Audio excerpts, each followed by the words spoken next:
One of my favorite things about this time of year, October, November, is getting a big box of sweet potatoes from my favorite produce stand. I love sweet potatoes, and this box, it's a 40-pound box for about 28 bucks. This will last me all through the fall and winter. And I love sweet potatoes in every form. We bake them in the microwave just like baked potatoes. I like to do sheet pan dinners. Of course, the sweet potato casserole at Thanksgiving. They're just so healthy and delicious. So let's make a quick sausage, sweet potato, and green bean sheet pan bake. My daughter-in-law was the first to teach me about this sheet pan baking, and I absolutely love it. It's so easy and so delicious. So I have scrubbed 3 sweet potatoes very well. I'm not going to worry about taking the skins off, and I'm just cutting them into bite-sized pieces. I'm going to coat them with some olive oil, salt and pepper. And I have my oven preheating at 425. So we're going to be salt, pepper these, and spread them out on a foil-lined baking sheet. Then I've got this Polish kielbasa sausage. So good. It's Hillshire Farm. And I'm just going to cut that in also bite-sized pieces. So the whole meal is done on one sheet pan, and that's what's so great about this. So you're not messing up the stove and cooking and using a lot of pots and pans. You just have one sheet pan. And of course you can use different vegetables, different meats, but this is what we're going to do tonight. So the next thing is green beans. Now I've got frozen green beans, but I'm going to tell you what, I much prefer the fresh green beans from the produce section instead of using frozen. They are so much better. So make sure if you do this recipe, you use the fresh green beans. So I am just coating my pan with some olive oil, and down one side, just spreading out those sweet potatoes. And then I'm going to toss the green beans with some olive oil and just a little bit of garlic powder. If you're using fresh green beans, you would do the same. And then you might want to add in some garlic on top. And some slivered almonds. That is so good. So now I'm putting the sausage pieces right down the middle of the tray. And then I'll put the green beans on the opposite end of the baking tray.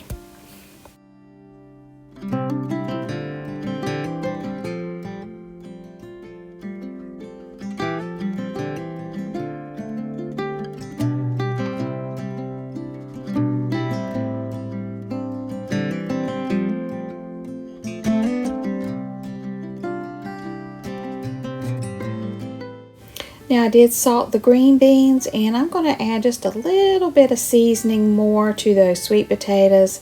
A little bit more salt, a little bit more pepper, and then I'm going to sprinkle it with some brown sugar. That just makes them taste really delicious. So I'm just adding just a little bit of brown sugar right on top of the sweet potatoes. And they will go into the oven and bake for 20 to 25 minutes at 425 degrees. So here is the pan before they go in the oven, and it's all your meal in one pan, and then you just fold up that foil and your cleanup is done. And then this was our delicious supper with some Cheddar Bay biscuits. Oh, it was so delicious. Perfect for fall. For over 10 years, we have made this Scarecrow Crunch snack mix at my home.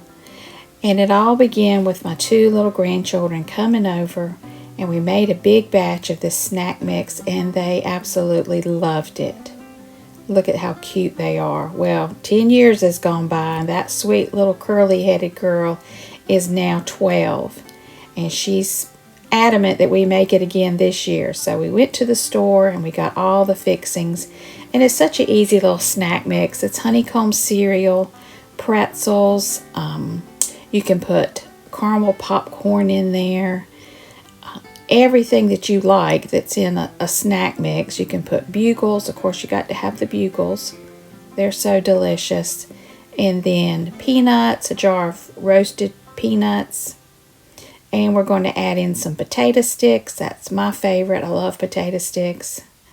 And then, of course, your candy corn, and then the little orange pumpkins that you get this time of year. So the grandkids love this. We bag it all up, and I pass it out to all the 6 grandkids. And, of course, my sons who are in their 30s, they like to eat it too. So she's going to give this a good stir. And it's just a great tradition that we have, and the kids look forward to it no matter how old they get.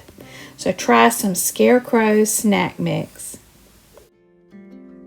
It's gotten cooler. I have really been trying to go through my attic, reorganize, throw away, and try to figure out what I have up there. And I did find this treasure.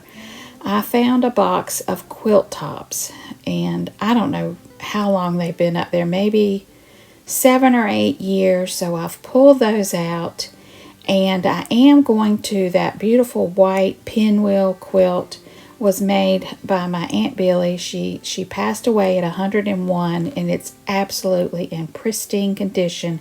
So I am going to send that off to have it machine quilted, and that is just an absolute treasure. I wish she could have seen it finish, but the fabric looks like something from the 1950s or 60s, but I'm just so excited. Then I found this little transportation quilt that I had made. All I needed to do was tie it off, and I think I had made it for my grandson, who is 10 now. So I'm going to give it to my youngest grandson, who is 3, and he can have that at Christmas. So all I need to do is get some yarn and just tie this off, and it's such an easy process. You don't have to worry about quilting it. You just tie it off with some yarn, and this would be perfect for him. It's got little cars, fire trucks all over it, and I was just so tickled to find it. I had totally forgotten that I had this in the attic. So I got this all tied off, and this will be one of our Christmas presents.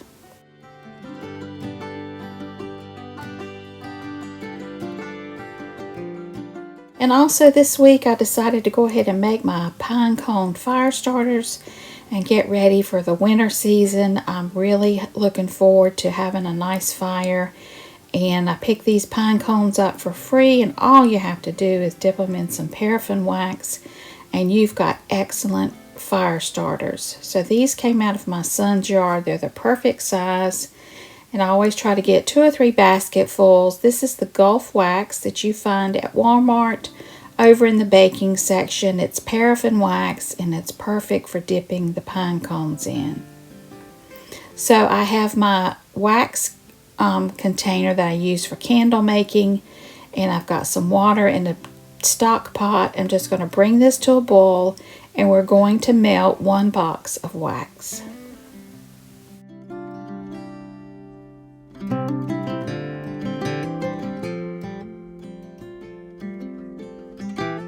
This is the paraffin wax that you buy in boxes. It's like a little over $3 at Walmart. You could use old candles if you had those, but I just like a clean burn in my fireplace. And then you're just going to need an old spoon that you don't mind using over and over for candle making. And so I melted that wax, and once it's melted, you just take it off the heat. And I set mine on a paper plate, and then you're just going to start dipping your pine cones in it. There's the melted wax. It's very hot, so be very careful with this. And then just take a pair of tongs and dip the pine cone in it, turning it over several different ways, and then spread it out on some newspaper to dry. And it hardens rather quickly. So it's so easy to make these. We used to buy our fire logs or fire starters, and they've gotten so expensive, and I thought, you know what, I'm just going to make my own, and these work perfectly. Just a couple in your fireplace with your firewood, and it will get your fire going.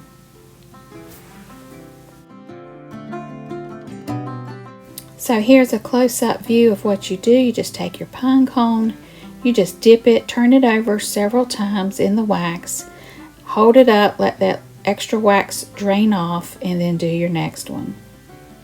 It's so easy. Now if you don't have a fireplace but you love pine cones, you can put some essential oils or some kind of a scent in here and make scented pine cones that sit in a basket. You could put some cinnamon oil or peppermint oil in these, and they make really nice potpourri baskets with that nice Christmas smells. So after they're all done, you can see they get a little bit of a frost color, and we just put them in a basket and set them over by the fireplace, and we are good to go. So we've ordered a truckload of firewood, getting ready for winter. It does look like it's going to be a cold winter where I am, and I just wanted to be all prepared and ready, and look how pretty that looks. So I love making pine cone fire starters. I hope I've given you some ideas on what you can do with these. They just look so pretty next to the fireplace.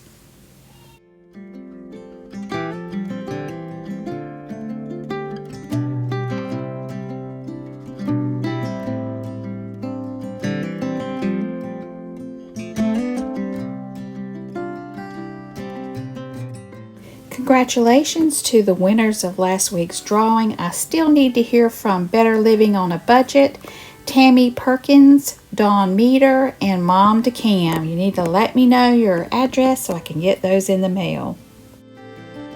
And this week's words of encouragement is from Psalms 91:4. He will cover you with his feathers. He will shelter you with his wings. His faithful promises are your armor and protection.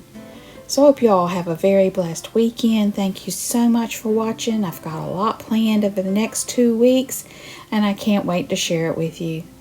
I hope you all have a very blessed day.